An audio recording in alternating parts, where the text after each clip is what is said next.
The doors of Serena Cole's wedding hall opened at the worst possible moment. Guests turned.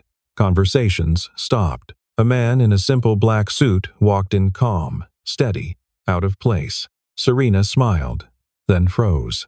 It was Daniel Wright, the poor cleaner she had invited as a joke. 3 weeks ago, she laughed while inviting him, certain he would never come, certain he would stay invisible where people like him belonged. But today, Daniel showed up, and the question was no longer who he was. It was who would be humiliated now. Daniel Wright pushed the cleaning cart across the 42nd floor of Cole Dynamics every night at 9:30. The hallways were empty by then.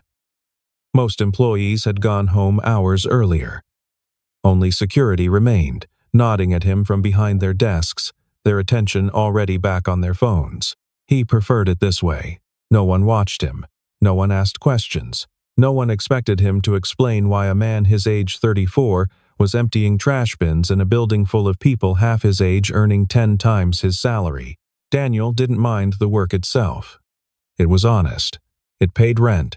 It kept food on the table for Lucas. That was enough. He cleaned methodically, floor by floor, office by office.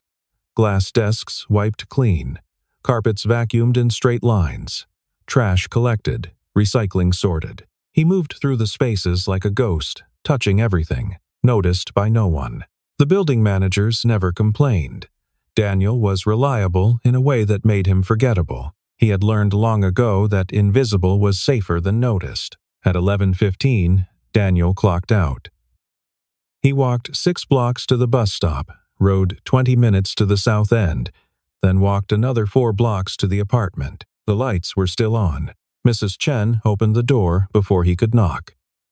She was 72, gray-haired, patient in ways Daniel could never repay. Lucas finished his homework, she said quietly. He ate the soup. He wanted to wait up for you. Daniel handed her $40. Thank you. She waved it off like she always did, but took it anyway. They both knew she needed it. Inside, Lucas was asleep on the couch, a library book open on his chest. Daniel lifted him carefully, carried him to the bedroom, pulled the blanket over him. Lucas stirred.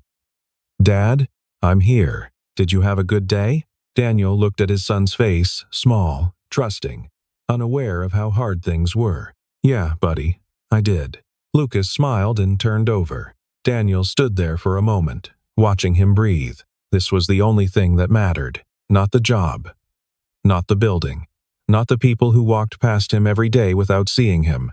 Just this. He went to the kitchen, made himself a sandwich, sat at the table in the dark. The apartment was small.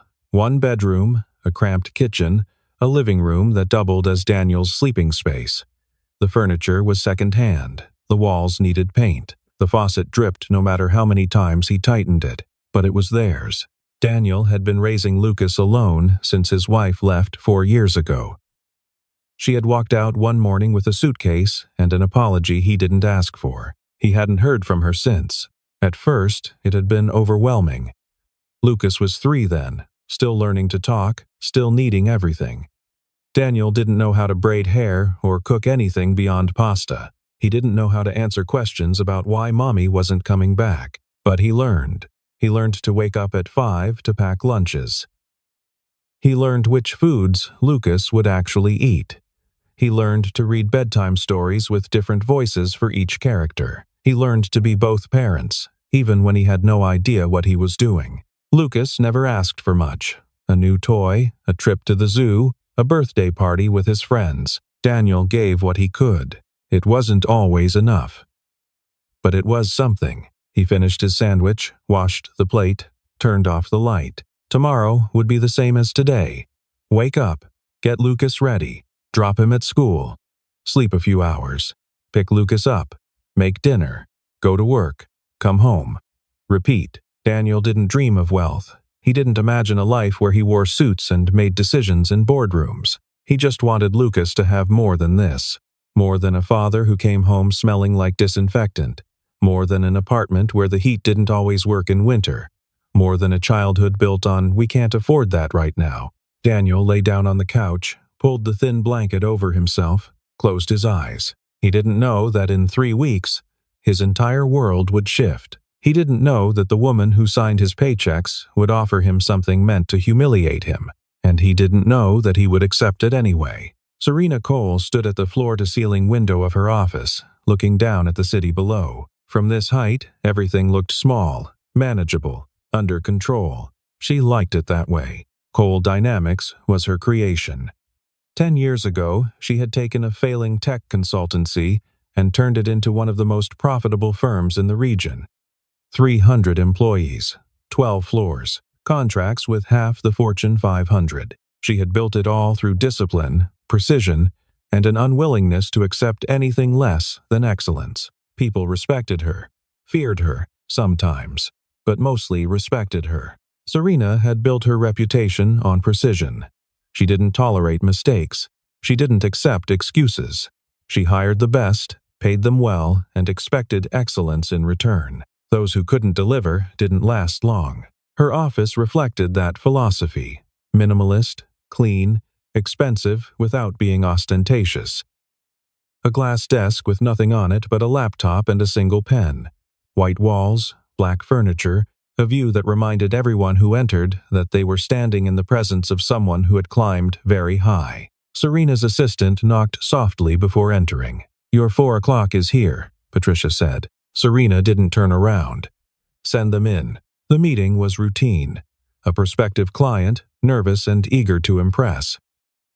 Serena listened, asked pointed questions, made no promises. By 4:30, they were gone. She didn't think about them again. That evening, Serena stayed late going over wedding details with Patricia. The ceremony was 3 weeks away. Every detail had been planned months in advance. Venue, catering, flowers, music, nothing left to chance.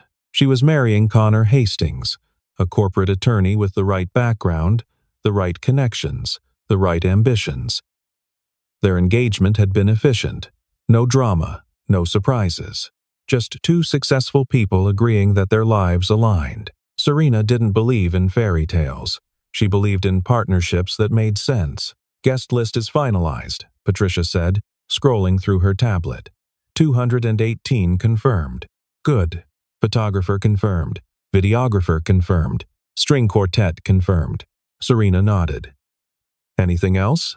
Patricia hesitated. "The seating chart. A few people are concerned about where they're placed. Let them be concerned." Serena had no patience for status games. She had arranged the seating based on professional value, not personal feelings.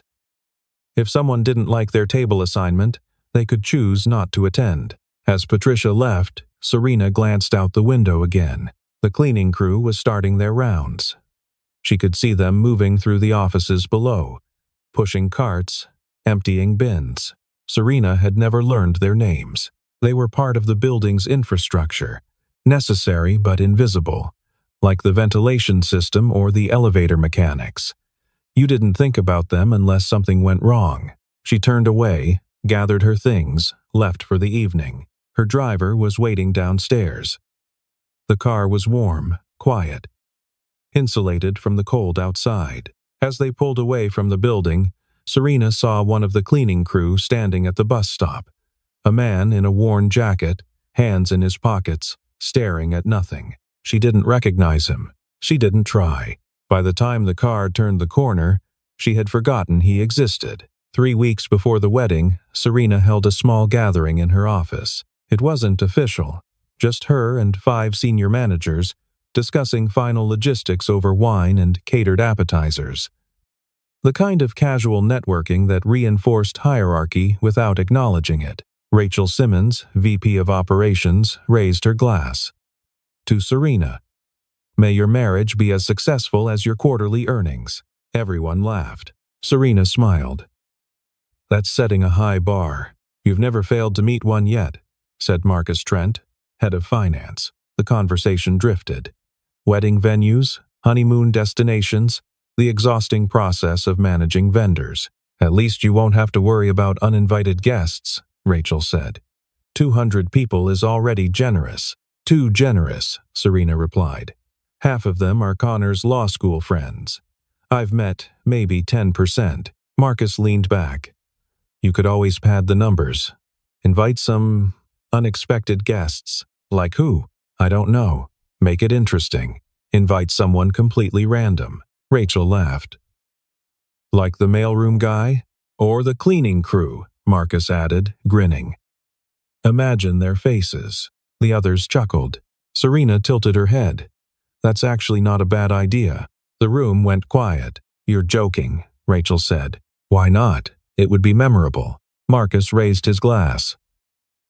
You're serious. Why shouldn't I be? We talk about inclusivity all the time. Community. Cole dynamics as a family. Serena's tone was light, amused. What better way to prove it than inviting everyone? She stood, walked to the door, opened it. Down the hallway, Daniel was emptying a trash bin outside one of the conference rooms. Serena called out. Excuse me. Daniel looked up. She gestured. Could you come here for a moment? He set down the bin, walked toward her office. His expression was neutral, unreadable. Serena smiled. What's your name? Daniel Wright. Daniel. How long have you worked here? 3 years. 3 years. Serena nodded thoughtfully. You do good work. The building always looks perfect. Thank you. I'm getting married in 3 weeks, Serena continued. We're having a ceremony at the Royal Ashford Hotel. I'd like to invite you. Daniel didn't react. Behind Serena, Rachel was biting her lip to keep from laughing. It's formal, Serena added. But I'm sure you'll find something appropriate to wear. Daniel looked at her for a long moment. Then he said. Serena blinked. You will? Well. She smiled wider. Wonderful. I'll have my assistant send you the details. Daniel nodded, turned, walked back to his cart. Serena closed the door. The room erupted in laughter. Oh my God, Rachel said. He actually accepted. He won't show, Serena replied, sitting back down. He's just being polite. Marcus shook his head, still grinning. That was amazing. Even if he does show, Serena said, it'll be harmless. 1 extra seat. No one will even notice. They moved on to other topics. But Rachel leaned over to Marcus and whispered. She really thinks he won't come, Marcus whispered back. Of course he won't. Would you? Outside, Daniel returned to his work. His hands were steady as he tied the garbage bag, replaced the liner, moved to the next bin. But inside, something had shifted. He had heard the laughter. He had seen the looks. He knew exactly what this was, and he had accepted anyway. That night, Daniel sat at the kitchen table long after Lucas had gone to bed. The invitation sat in front of him. Patricia had sent it via internal mail the next day, just as Serena promised. Thick cardstock, gold lettering, a formal request for the honor of his presence. It was almost funny. Daniel had been invited to plenty of things in his life. Birthday parties when he was a kid, a high school graduation he never attended. His own wedding, which felt like a lifetime ago. But this was different. This wasn't an invitation. It was a test. Serena Cole wanted to see if he would embarrass himself. Show up in the wrong clothes, say the wrong things, prove that people like him didn't belong in places like that. Or maybe she expected him not to show at all. To quietly accept the humiliation and stay invisible, the way he always had. Daniel turned the invitation over in his hands. He could throw it away, pretend it never happened. No one would blame him. But then he thought about Lucas. What would his son learn if Daniel spent his whole life avoiding difficult moments? If he taught him that the safest thing to do was keep your head down and hope no one noticed you? Lucas was 7. He was watching everything Daniel did, learning how to be a man by watching his father. And Daniel didn't want to teach him that hiding was the answer. He stood, walked to the window, looked out at the street below. It was late. The streetlights cast long shadows. A few cars passed, their headlights cutting through the dark. Daniel wasn't angry. He wasn't planning revenge. He just didn't want to be afraid anymore. Not of people like Serena Cole. Not of rooms full of strangers. Not of the possibility that he might not belong. He had spent 3 years cleaning that building. He had worked every holiday, every weekend, every night when most people were home with their families. He had earned the right to walk through those doors. Maybe not in the way Serena meant. Maybe not for the reasons she expected. But he had earned it. Daniel made his decision. He would go. Not to prove anything to Serena. Not to make a scene. Just to show Lucas and himself that dignity wasn't something you had to ask permission for. Daniel didn't tell anyone about the wedding. Not Mrs. Chen. Not his co-workers. Not even Lucas, who would have asked 100 questions Daniel didn't know how to answer. Instead, he planned quietly. He saved $20 from each paycheck. It wasn't much, but over 2 weeks, it added up to something meaningful. On a Saturday afternoon, while Lucas was at a friend's house, Daniel took the bus downtown to a second-hand clothing store. The shop was cramped and smelled faintly of mothballs. Racks of suits lined the walls, most of them outdated or slightly worn. Some had been there for years, waiting for someone who needed them. Daniel searched for half an hour before finding something that fit. A black suit, single-breasted, plain but clean. The fabric was a little shiny from age, but it didn't have any stains or tears. The clerk, an older man with reading glasses, looked him over. "Wedding? Yeah. Yours?" The man nodded, didn't ask more questions. $45 for the suit. I can throw in a white shirt for another 10. Daniel counted out the bills. At home, he hung the suit in the closet, behind his work clothes where Lucas wouldn't see it. Every night, he looked at it before leaving for work. It wasn't expensive, it wasn't new, but it was clean, presentable. It would be enough. The night before the wedding, Daniel couldn't sleep. He lay on the couch, staring at the ceiling, second-guessing everything. What if he was wrong? What if showing up only made things worse? What if Serena was right, and people like him didn't belong in places like that? But then he thought about the alternative, staying home, pretending nothing had happened, teaching Lucas that some doors were meant to stay closed. He had made his choice. At 6 in the morning, Daniel got up, showered, shaved carefully. Lucas woke up while Daniel was buttoning his shirt. "Dad?" Lucas rubbed his eyes. "I have something to take care of. Are you working?" "Not exactly." Lucas frowned.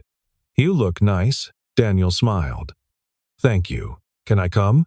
"Not this time, buddy." Mrs. Chen arrived at 8 to watch Lucas.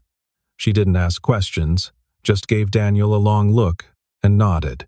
By 9:30, Daniel was standing outside the Royal Ashford Hotel. The building was enormous, marble columns, glass doors, a red carpet leading inside. People were arriving in expensive cars, men in tailored suits, women in dresses that probably cost more than Daniel's rent. He didn't belong here, but he was here anyway. Daniel took a breath, straightened his jacket, and walked inside. The Royal Ashford Hotel was everything Daniel expected and nothing he was prepared for. Chandeliers hung from vaulted ceilings. Marble floors gleamed under soft lighting. Staff in crisp uniforms moved silently through the halls, carrying trays, adjusting flowers, attending to details Daniel couldn't even name. He followed the signs toward the ballroom. Guests clustered in small groups, holding champagne glasses, laughing at jokes Daniel couldn't hear. The women wore gowns in jewel tones, emerald, sapphire, deep red. The men wore suits that fit perfectly, their shoes polished to a mirror shine. Daniel felt the weight of every stare as he walked past. No one said anything, but everyone noticed. He moved toward the entrance of the ballroom. A young woman with a clipboard stood at the door, checking names. "Name, please?" "Daniel Wright." She scanned the list, frowned, scanned again. "I don't see." "Try the end of the list," Daniel said quietly. She scrolled down, her expression shifted. "Oh. Yes. You're here." She handed him a small card with a table number. "Enjoy the ceremony." Daniel nodded, stepped inside. The ballroom was breathtaking, white and gold everywhere. Long tables draped in silk, centerpieces of white roses and orchids towering above crystal vases. A stage at the far end where the ceremony would take place, decorated with flowing fabric and ambient lighting that created an almost ethereal atmosphere. And at the center of it all, near the front, stood Serena Cole. She was stunning, a white gown that fit like it had been designed specifically for her, which it probably had. Her hair swept up, her makeup flawless. She was laughing at something Connor said, her hand resting lightly on his arm. Then she looked up. Her eyes met Daniel's. For a moment, her expression didn't change. Just polite curiosity. Then, recognition hit.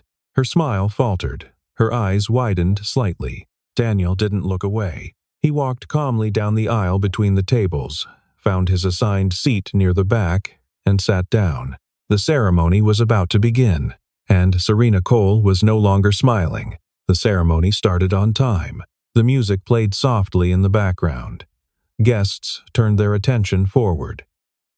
Conversations stopped mid-sentence. Serena walked down the aisle on her father's arm, every step measured and perfect, but her eyes kept drifting to the back of the room.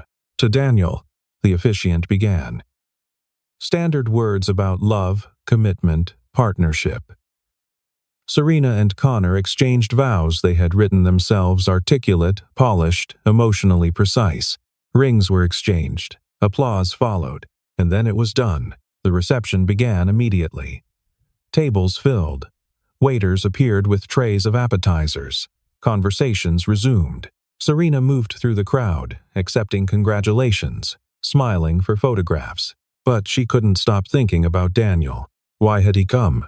Didn't he understand the invitation was a joke? Didn't he realize he was only making things worse for himself by being here? She excused herself from a conversation and walked toward the back of the room. Daniel was sitting quietly at his table, not eating, not drinking, just watching. Serena approached, her smile tight. "Daniel, I'm surprised to see you." He stood. "You invited me." "I did." She glanced at his suit. "Thank you. I wasn't sure you'd find something appropriate." Her tone was light, but the insult was clear. Daniel didn't react. "It's a good suit, of course." Serena's smile widened. "And it's wonderful that you could take time away from your work. I hope it wasn't too much trouble." It wasn't. Rachel appeared beside Serena, barely hiding her amusement. "Oh my God." He actually showed. "Rachel, this is Daniel," Serena said smoothly. "He works at Cole Dynamics." "Doing what?" "Maintenance." Rachel's smile sharpened. "How nice. It's always good to have diverse perspectives at these things." Daniel looked at her. "I clean the offices." "Right." Rachel glanced at Serena.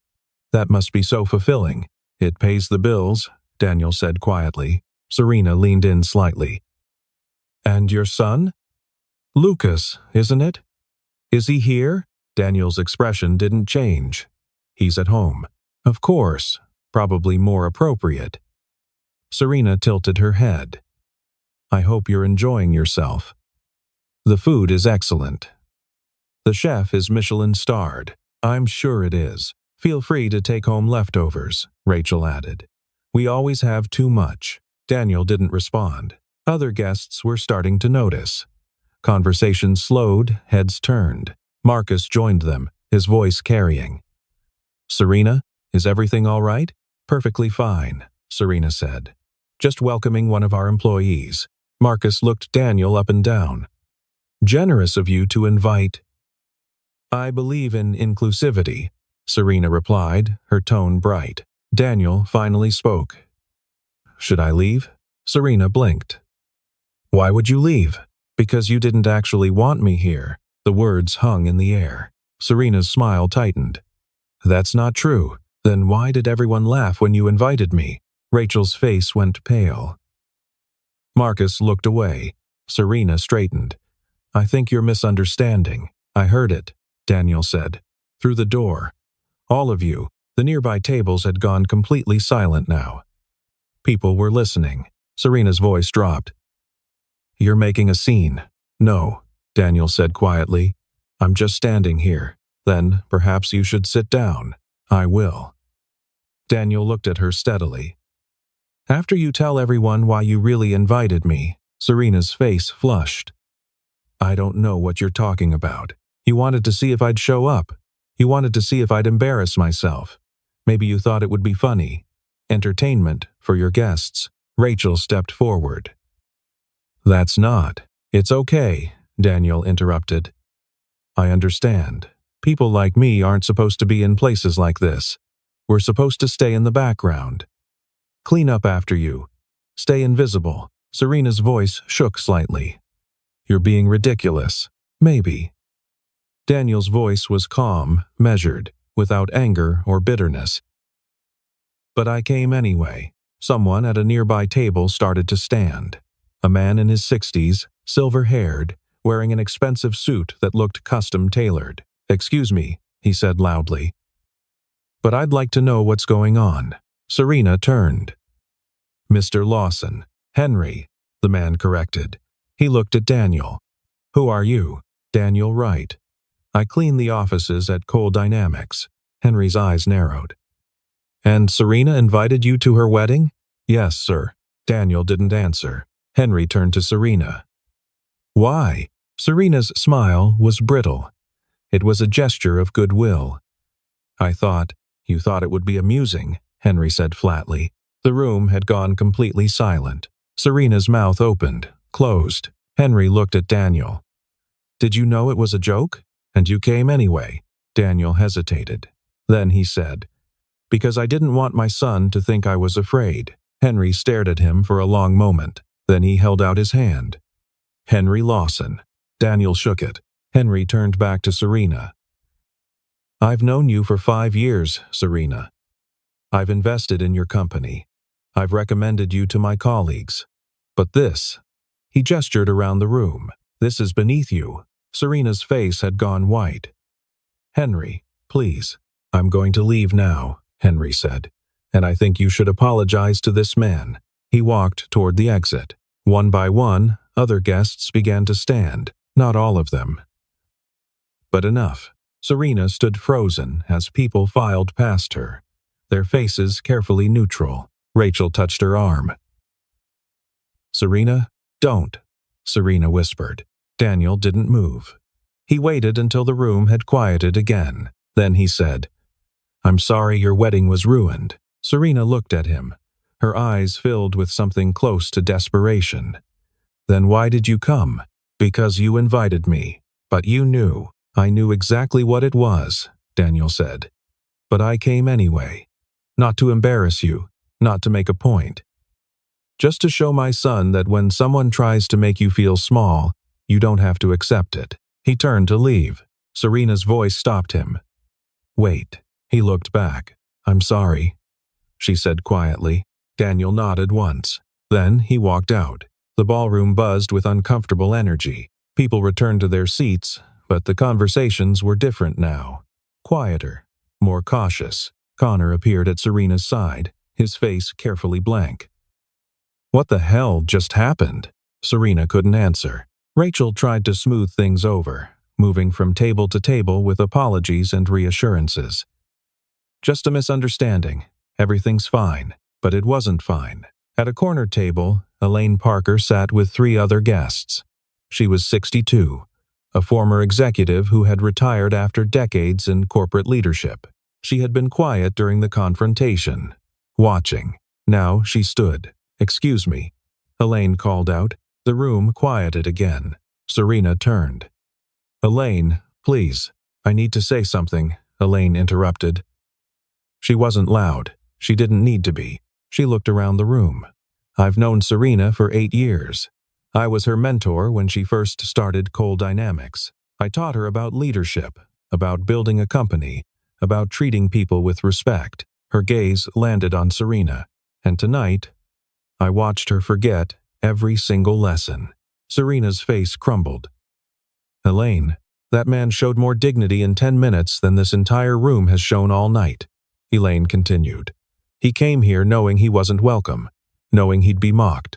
And he came anyway, not out of pride, not out of revenge, but because he wanted his son to see him stand up for himself. She paused. And what did we do? We laughed. We insulted him. We tried to humiliate him further. Because he was poor. Because he wore a second-hand suit. Because he cleans our offices while we sleep. The silence was absolute. Elaine set her napkin on the table. I'm leaving, and I suggest the rest of you think about what kind of people you want to be. She walked out. 3 other guests followed her. Serena stood motionless in the center of the room. Connor touched her shoulder. Serena, she pulled away. Don't. Rachel approached. We can fix this. We can. Fix what? Serena's voice cracked. My wedding is falling apart. My guests are leaving. And it's my fault. It's not. It is. Serena looked around the ballroom. At the decorations. The flowers, the carefully arranged tables, all of it felt empty now. She walked to the back of the room, to the table where Daniel had been sitting. His seat was empty.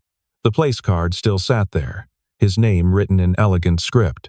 Serena picked it up, stared at it. She had invited him as a joke, but he had shown up as a lesson, and she had been the one who failed it. Daniel didn't leave immediately. He stood in the hallway outside the ballroom, trying to process what had just happened. He hadn't planned to say anything, hadn't planned to confront Serena or make a scene, but when she approached him with that false smile, when Rachel made her comment about leftovers, something inside him had shifted. Not anger, not pride, just clarity. He had spent 3 years being invisible, 3 years accepting that his place was in the background, cleaning up after people who would never know his name. And tonight, for the first time, he had refused to disappear.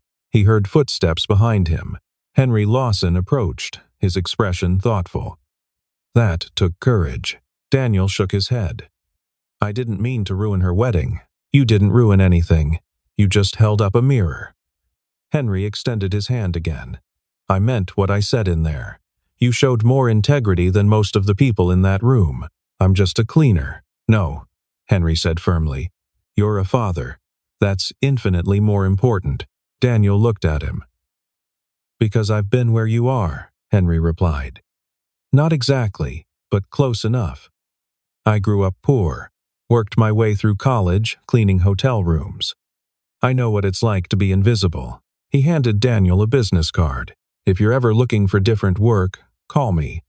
I own a logistics company. I could use someone with your work ethic. Daniel stared at the card. I don't understand. You showed up when you knew you weren't wanted. You stayed calm when people tried to make you feel small. And you spoke up when it mattered. Henry smiled slightly. That's the kind of person I want in my company. I don't have experience. You can learn experience. I can't teach character. Henry patted his shoulder. Think about it. He walked away, leaving Daniel standing alone in the hallway. Daniel looked down at the card in his hand. Henry Lawson, CEO, Summit Logistics. A phone number, an opportunity. He slipped it into his pocket, took a breath, and headed for the exit. As he pushed through the front doors, the cool evening air hit him. The street was quieter now.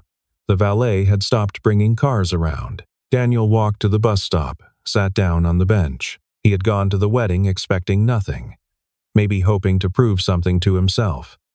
Definitely trying to set an example for Lucas, but he hadn't expected this. He hadn't expected people to listen, to stand up, to walk out. He hadn't expected an apology, and he definitely hadn't expected a job offer. The bus arrived. Daniel climbed on, paid his fare, found a seat near the back. As the city passed outside the window, he thought about what he would tell Lucas. Not everything. Lucas was 7. He didn't need to know all the details, but Daniel would tell him the truth, that sometimes people try to make you feel like you don't belong, like you're not good enough, like you should stay quiet and invisible. And when that happens, you have a choice. You can hide, or you can show up, not to fight, not to prove anything, just to stand there and refuse to disappear. That was dignity, and no one could take it away from you unless you let them. By the time Daniel got home, it was almost midnight. Mrs. Chen had stayed late, dozing on the couch while Lucas slept in the bedroom. She woke when Daniel came in, blinking at him. You're back. Thank you for staying. She stood, gathered her things. How did it go? Daniel hesitated. It went okay. She studied his face. "You look different. I feel different." She nodded, didn't ask more questions. Lucas was good. "He asked about you. What did you tell him? That you had something important to do?" She paused at the door. "Whatever happened tonight, I hope it was worth it." It was. After she left, Daniel locked the door, turned off the lights, and sat in the dark for a while. He thought about Serena, standing in the middle of her perfect wedding, watching it fall apart. He thought about Henry, offering him a business card and a chance at something better. He thought about the guests who stayed and the ones who left. But mostly, he thought about Lucas. Tomorrow morning, Lucas would wake up and ask questions. Where had Daniel gone? Why had he dressed up? And Daniel would tell him the truth, that someone had tried to make him feel small, and he had refused. Not with anger, not with violence, just with presence. He had shown up. He had stood there. He had spoken when it mattered. That was enough. Daniel went to the bedroom, looked at Lucas sleeping peacefully. His son was everything that mattered. Not the job. Not the building. Not Serena Cole or her wedding or any of it. Just this, a small boy who trusted him, who looked up to him, who learned how to be a person by watching what his father did. Daniel had taught him something tonight. Maybe not the lesson Serena intended, but the lesson Lucas needed. That dignity wasn't something you wore. It wasn't something you bought. It wasn't something that came with money or status or the right kind of suit. It was something you carried inside you, and no one could take it away. Daniel pulled the blanket over Lucas, kissed his forehead, and left the room. He changed out of the suit, hung it carefully back in the closet. Then he lay down on the couch, closed his eyes, and slept. The next morning, Serena sat alone in her apartment. Connor had left early. The wedding had continued after Daniel left, but half the guests departed early. The rest stayed out of obligation. She sat at her dining table, staring at the invitation she had sent Daniel. A single cleaner had walked into her wedding and exposed everything she had tried so hard to build. Except he hadn't exposed anything. He had just refused to accept the role she had assigned him. Someone who used people for entertainment, who built walls between herself and anyone she deemed beneath her, who mistook power for worth. Serena thought about Henry walking out, about Elaine's words, about the look in Daniel's eyes when he said he had heard them laughing. Her phone buzzed. A text from Rachel. "Call me when you can. We need to do damage control." Damage control. As if this were just a PR problem. But it wasn't. She had built her entire life on being better than other people. Smarter, more successful, more deserving. But Daniel had shown her the truth. She wasn't better. She was just luckier. And luck wasn't the same as worth. Serena didn't know if she could change. But for the first time in years, she understood that she needed to try. Not because of the guests who left. Not because of the damage to her reputation, but because somewhere in the city, a man she had tried to humiliate was waking up and making breakfast for his son, teaching him what it meant to be a good person, and Serena had no idea how to do that. Meanwhile, Daniel woke up, made breakfast for Lucas, and prepared for another day. The wedding felt distant already, like something that had happened to someone else. He thought about Henry's business card, still sitting on the dresser waiting. Maybe he would call. Maybe he wouldn't. The choice was his alone. But either way, he had done what he set out to do. He had shown Lucas that dignity wasn't something you wore or bought. It was something you carried inside, and no one could take it away. Daniel sat down next to his son, helped him with his homework, and didn't think about weddings or ballrooms or anything beyond this moment, because this was what mattered. A father and his son, building a life together, one day at a time. With dignity.